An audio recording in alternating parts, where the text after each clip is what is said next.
अस्सलाम वालेकुम नाजरीन, क्या हाल है। उम्मीद है आप सब ठीक होंगे। आज हम बनाएंगे चटनी फ्रूट चाट के लिए, क्योंकि मैंने आगे रमज़ान आ रहे हैं, फ्रूट चाट बनाने हैं, तो मैंने कहा क्यों ना फ्रूट चाट की चटनी भी बना ली जाए। जैसे आप देख रहे हैं कि मेरे पास इमली है, भिगोई हुई इमली, आलू बुखारा और पीच है मेरे पास। ये मैंने रात को भिगोए थे।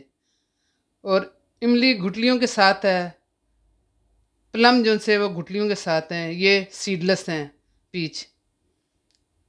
इमली 100 ग्राम, आलू बुखारा 100 ग्राम और पीच 100 ग्राम। मैंने कहा आपको दिखा दूँ, ये पीच हैं, सीडलेस हैं। जब मैंने भिगोए थे तो ये ऐसे हो गए थे।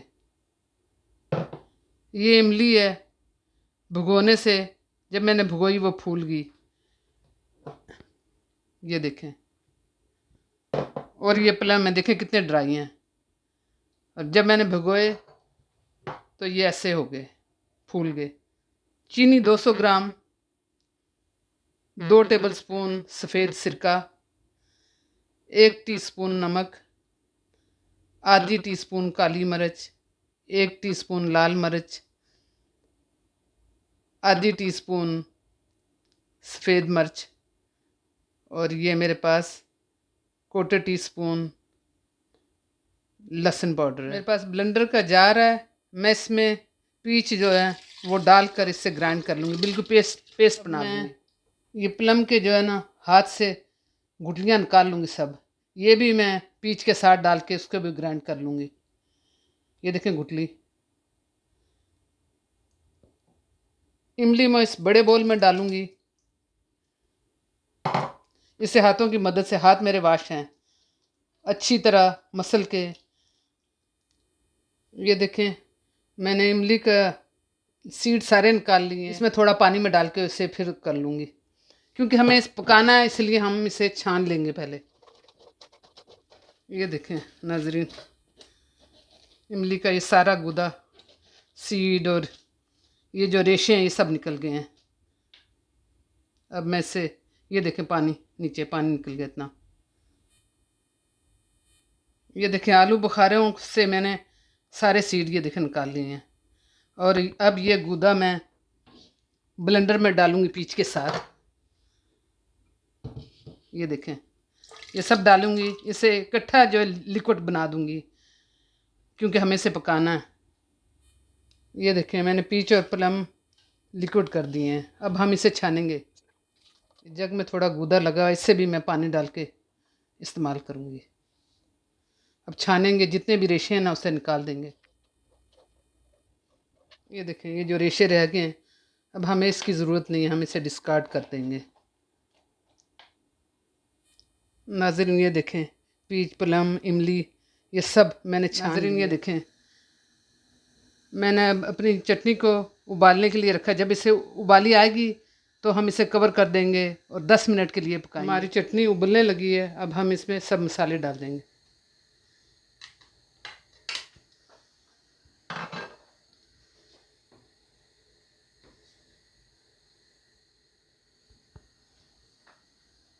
अब हम आंच जो हल्की कर देंगे और थोड़ा सा कवर हटा देंगे, ताकि ये ना उबलने से गिर ना जाए। फिर मैं आपसे मिलती हूँ। देखिए नाजरीन, 10 मिनट हो चुके हैं। ये देखिए उबल कर, इसलिए आधा जो मैंने ढक्कन जो अनकवर किया था, इसलिए किया था कि ये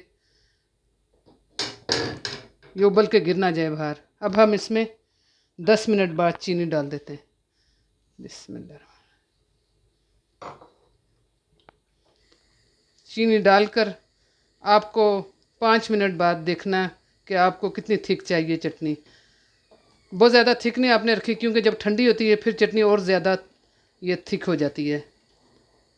सो आपने चीनी घुलने का इंतज़ार करना। फिर आप थोड़े से प्लेट में निकाल के चेक करें कि आपके लिए ठीक है, इनफ है थिक चटनी।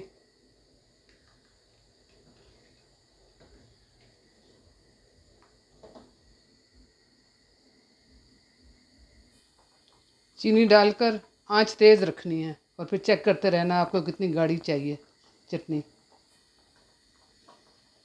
नाजरीन देखें, 10 मिनट हो चुके हैं।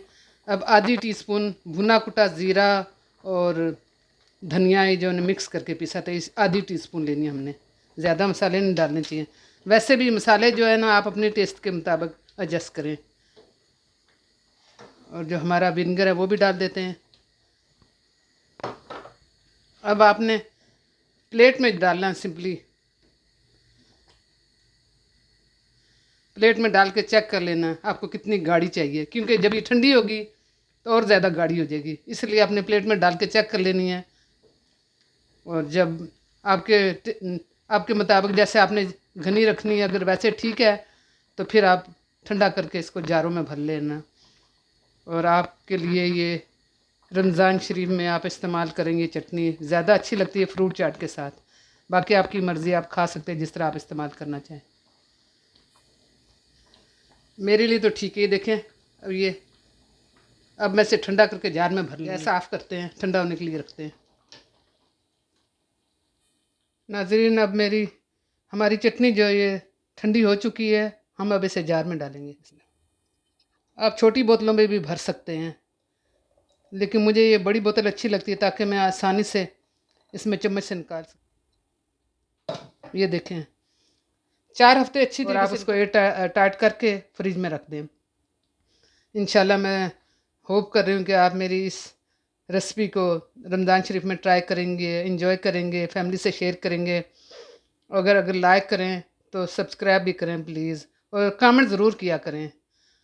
इंशाल्लाह आप हमें दुआ में याद रखें, हम आपको दुआ में याद रखेंगे। अपना ख्याल रखें। अल्लाह हाफिज़।